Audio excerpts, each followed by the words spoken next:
Kilometre भी नहीं चलेगी। सारिया गड्डियां रेट भी विखाई जाओ, रेट भी विखाई जाओ। 1 किलोमीटर नहीं गड्डी तुहाडी चल सकदी साडे कोल। ये जिन्नी देर तक सौदा नहीं होएगा ये चलेगी नहीं।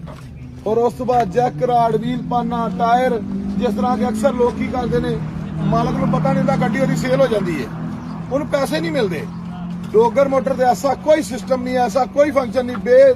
बिना झिझक तुसी अपनी गड्डी साडे को डिस्प्ले कर सकते हो। आपने हमें गाड़ी हैंडओवर करते हुए वीडियो बनानी है अपनी गाड़ी की, बकायदा फिर रसीद देने और मीटर की जैक राड पाने की। और अगली गल दसो कि रसीद तुहाडे कोल होएगी, अगर साडे कोल गड्डी अगे पीछे हो जाती तो पूरी पेमेंट तुहानू होएगी। हमारी डोगर मोटर की जो आप दिखाओ डिस्प्ले में गाड़ी खड़ी करेंगे, ਇਹ ਸੇਲ ਹੋਈਆਂ ਨੇ ਸਾਰੀਆਂ।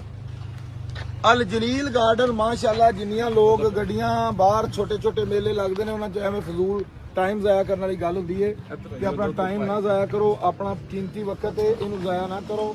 ਕੋਸ਼ਿਸ਼ ਕਰੋ ਅੱਛੇ ਮੇਲੇ 'ਚ ਜਾਓ, ਵੱਡੇ ਮੇਲੇ 'ਚ ਜਾਓ ਅਲ ਜਲੀਲ ਗਾਰਡਨ ਵਾਲੇ 'ਚ, ਔਰ ਇੱਥੇ ਆ ਕੇ ਮਾਸ਼ਾਅੱਲਾ ਹਜ਼ਾਰਾਂ ਦੀ ਤਾਦਾਦ ਨਾਲ ਲੋਕੀ ਆਉਂਦੇ ਨੇ ਤੇ ਸੌਆਂ ਦੀ ਤਾਦਾਦ ਨਾਲ ਗੱਡੀਆਂ ਲੋਕਾਂ ਦੀਆਂ ਸੇਲ जो गाड़ी आप डोगर मोटर पे हमारे पास डिस्प्ले में खड़ी करेंगे, हम आपको उसकी डोगर मोटर की रजिस्टर्ड स्लिप देंगे।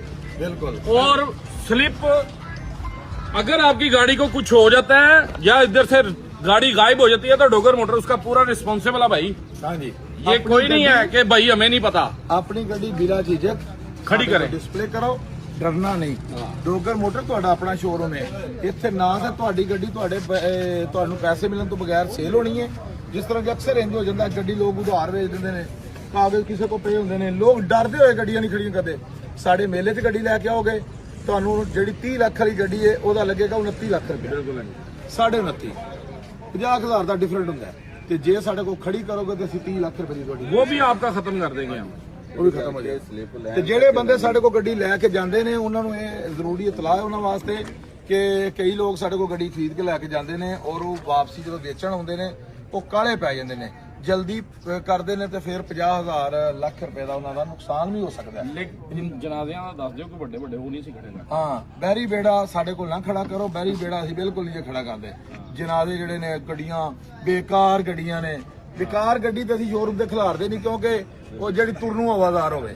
ਉਂਝ ਭਾਵੇਂ ਪੁਰਾਣੇ ਮਾਡਲ ਦੀ ਹੋਵੇ, ਗੱਡੀ ਥੱਲੇ ਕੱਸੀ ਕੁੱਸੀ ਹੋਵੇ ਜਿਹੜੀ ਸਾਡਾ ਗਾਹਕ ਨੂੰ ਪਰੇਸ਼ਾਨ ਨਾ ਕਰੇ। ਇਹੋ ਜਿਹੀ ਗੱਡੀ ਅਸੀਂ ਵੇਚਨੇ ਆ ਜਿਹੜੀ ਸਾਡੇ ਗਾਹਕ ਨੂੰ ਪਰੇਸ਼ਾਨ ਕਰੇ, ਜਿਹੜੀ ਕੱਲ ਨੂੰ ਵਿਕੇ ਨਾ, ਉਹ ਅਸੀਂ ਨਹੀਂ ਖੜੀ ਕਰਦੇ ਕਿਉਂਕਿ ਅਸੀਂ ਗਾਹਕ ਦੀ ਦੁਬਾਰਾ ਵੇਚਣੀ ਵੀ ਹੁੰਦੀ ਹੈ। ਔਰ ਜਿਹੜੇ ਬੰਦੇ ਸਾਡੇ ਕੋਲ ਗੱਡੀ ਲੈ ਜਾਂਦੇ ਨੇ, ਜੇ ਅਗਰ ਤੁਸੀਂ ਵਾਪਸੀ ਵੇਚਣ ਆਉਂਦੇ ਹੋ ਤੇ ਜਲਦਬਾਜ਼ੀ ਨਾ ਕਰਿਆ ਕਰੋ, ਗੱਡੀ ਸਾਡੇ ਕੋਲ ਖੜੀ ਕਰ ਜਿਆ ਕਰੋ, ਤੁਹਾਡੇ ਸਹੀ ਪੈਸੇ 'ਚ ਵਿਕ ਜੇਗੀ। ਜੇ ਤੁਸੀਂ ਮੇਲੇ 'ਚ ਦੁਬਾਰਾ ਉਸੇ ਟਾਈਮ ਵੇਚੋਗੇ ਤੇ ਫਿਰ ਦੇਣ 'ਚ ਰੱਖੋ ਕਿ 10 20 30,000 50,000 ਦਾ ਵਾਧਾ ਘਾਟਾ ਹੋਣਾ ਹੈ। ਸ਼ੁਕਰੀਆ।